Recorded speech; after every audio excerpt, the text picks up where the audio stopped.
Hello viewers, welcome back to our channel SS world. అందరూ ఎలా ఉన్నారు? నేనైతే చాలా బాగున్నాను. This is my first video. Please support me and encourages me lot.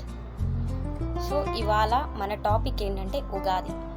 రీసెంట్గా ఉగాది ఫెస్టివల్ ఉంది కాబట్టి ఉగాది ఫెస్టివల్ గురించి మనం కొంచెం ఎక్స్ప్లెయిన్ చేసుకుందాం. సో ఉగాది అసలు ఎందుకు జరుపుకోవాలి, ఉగాది అంటే ఏంటి, ఉగాది యొక్క పురాతనమైన ఈ సంవత్సరం ఉగాది ఎప్పుడు వచ్చింది, అసలు ఉగాది ఎందుకు చేసుకోవాలి, ఉగాది యొక్క ప్రత్యేకత ఏంటి, ఉగాది యొక్క ఫెస్టివల్ ఎలా జరుపుకోవాలి, ఉగాది యొక్క పురాణాలు ఏంటి అనేటివన్నీ ఈ వీడియోలో మనం తెలుసుకుందాం. So let's get in to the video. So first ముందుగా ఈ సంవత్సరం ఉగాది ఎప్పుడు వచ్చిందో తెలుసుకుందాం. ఏప్రిల్ 9న మంగళవారం రోజున 2024వ సంవత్సరం వచ్చిందన్నమాట. సో ఈ ఉగాది అనేది మన తెలుగు క్యాలెండర్ ప్రకారం న్యూ ఇయర్ ఇంగ్లీష్ క్యాలెండర్ ప్రకారం న్యూ ఇయర్ మనం ఎలా సెలబ్రేట్ చేసుకుంటామో అలాగే తెలుగు క్యాలెండర్ ప్రకారం ఉగాది అనేది కూడా మనం జరుపుకుంటాం. ఉగాది కొత్త సంవత్సరాన్ని సూచించే ప్రత్యేక పండుగ. ఈ ఉగాది మన తెలుగు రాష్ట్రాలు అయిన తెలంగాణ, ఆంధ్రప్రదేశ్ మరియు కర్ణాటకలో జరుపుకుంటారు. ఉగాది రోజున ప్రజలందరూ ఎంతో ఉత్సాహంగా, ఆనందంగా, భక్తి శ్రద్ధలతో జరుపుకుంటారనమాట. మనం న్యూ ఇయర్ సెలబ్రేట్ చేసుకున్నట్టు వెరైటీస్ రకాలైన కేకులు కట్ చేయడాలు కానీ, వైన్ తాగేసి రోడ్ల మీద తిరగడాలు కానీ ఇట్లాంటివన్నీ చేయవు. ఎందుకంటే మన సంస్కృతి సాంప్రదాయం అనేది న్యూ ఇయర్ని మన వెస్టర్న్ కంట్రీస్ నుండి అలవర్చుకున్న ఒక ప్రత్యేక పండుగ న్యూ ఇయర్.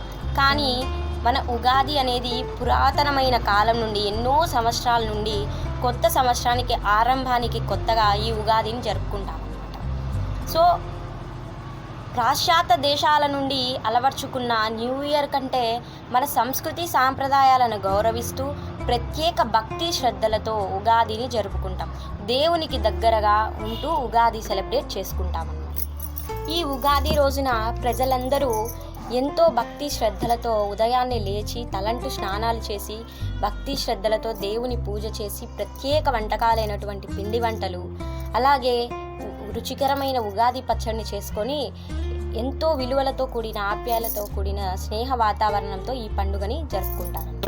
ప్రతి సంవత్సరం ఉగాది వసంత ఋతువున ఆగమనానికి గుర్తుగా, ఓ కొత్త జీవితానికి, కొత్త ప్రారంభానికి సమయం.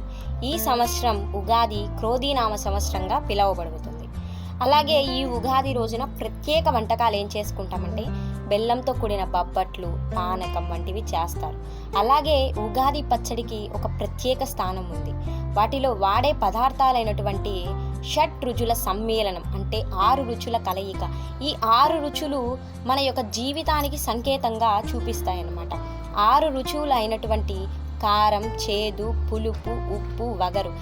ఉగాది వసంత ఋతువున ఆగమనానికి గుర్తుగా, ఓ కొత్త జీవితానికి, కొత్త ప్రారంభానికి సమయం. ఈ సంవత్సరం ఉగాది క్రోధీనామ సంవత్సరంగా పిలువబడుతుంది. అలాగే ఈ ఉగాది రోజున ప్రత్యేక వంటకాలు ఏం చేసుకుంటామంటే బెల్లంతో కూడిన బొబ్బట్లు, పానకం వంటివి చేస్తారు. అలాగే ఉగాది పచ్చడికి ఒక ప్రత్యేక స్థానం ఉంది. వాటిలో వాడే పదార్థాలైనటువంటి షట్ రుచుల సమ్మేళనం, అంటే 6 రుచుల కలయిక. ఈ 6 రుచులు మన యొక్క జీవితానికి ఉగాదిలో ఉగా అంటే నక్షత్ర గమనం, అలాగే యుగ అంటే జంట పదాల సమ్మేళనం. ఈ యుగాదిని పూర్వకాలం నుండి యుగాది అనేగా అలవర్చుకున్నామన్నమాట. ఈ యుగాది నుండి ఆవిర్భించిన పదమే ఉగాది. యుగాదిలోని యుగ అంటే ఆది, ఆరంభం నుండి ఉద్భవించిందనమాట. దీని అర్థం కొత్త యుగాన్ని ప్రారంభమవుతుంది అని అర్థం.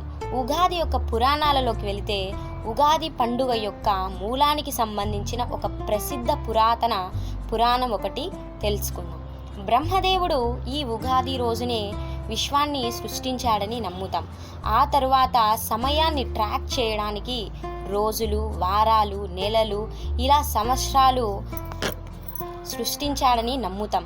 అందుకే ఈ ఉగాది పండుగకు అంటే ఈ ఉగాది అనేది మన కొత్త సంవత్సరానికి ఆరంభం, మొదటి అడుగు, సంవత్సరంలోని మొదటి అడుగు అని ఈ ఉగాదిని మనం జరుపుకుంటాం. అలాగే ఇంకో కథ కూడా ప్రాచుర్యంలో ఉంది. శ్రీ మహావిష్ణువు మాయ వలన నారద మహర్షి స్త్రీ రూపం పొంది ఈ మానవ జీవిత చక్రంలో ఇరుక్కొని ఒక రాజును వివాహమాడి 60 మంది పిల్లలను పొందుతుంది ఆ యువతి. కాలగమనం చేత ఆ పిల్లలు యుద్ధ సమయంలో పోగొట్టుకుంటుంది. ఆ మాయ నుండి బయటపడ్డ నారద మహర్షి ఇదంతా శ్రీ మహావిష్ణువు యొక్క భ్రమ అని, అంతా భ్రాంతి అని కనుగొని ఆ మాయని తెలుసుకొని ఆ 60 మంది పిల్లలకు గుర్తుగా 60 నామాలతో కూడిన సంవత్సరాలను చేర్చడమైనది అని పురాణాలు.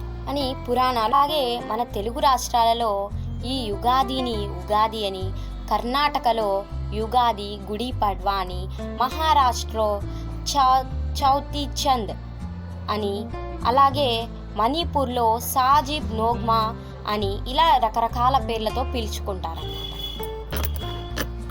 ఈ ఉగాది ప్రతి సంవత్సరం ప్రథమ మాసమైన చైత్రంలో మొదటి శుక్లపక్షమున మొదటి తిథి పాడ్యమి రోజున ఈ ఉగాదిని జరుపుకుంటారు.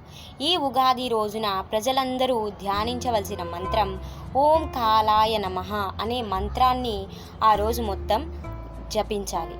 అలాగే ఈ రోజున పంచాంగ శ్రవణంని వినిపిస్తారనమాట. అంటే మనకి ఈ సంవత్సరం అంతా పలానా రాశి పలానా వాళ్ళు ఎలా ఉంటారు, వాళ్ళ జీవన శైలి ఎలా ఉంటుంది అనేది ఆ రోజు సాయంత్రాన పంచాంగ శ్రవణం అనేది చేస్తారనమాట.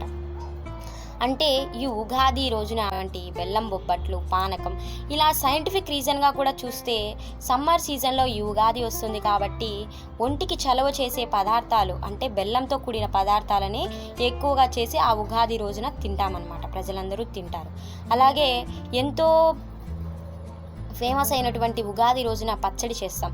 ఆ పచ్చడిలో కూడా షడ్రుచుల సమ్మేళనం. షడ్రుచులు అంటే మన జీవితంలో జరిగే ప్రతి ఒక్క సమయాన్ని మనం ఆనందంగా, బాధని కానీ ఆనందాన్ని కానీ ప్రతిదీ ఈక్వల్గా తీసుకొని అన్నీ కలిస్తేనే మన జీవితం హ్యాపీగా సాగుతుంది అన్నవి ఈ పచ్చడి మన మానవ జీవన శైలిని గుర్తుగా సూచిస్తుంది.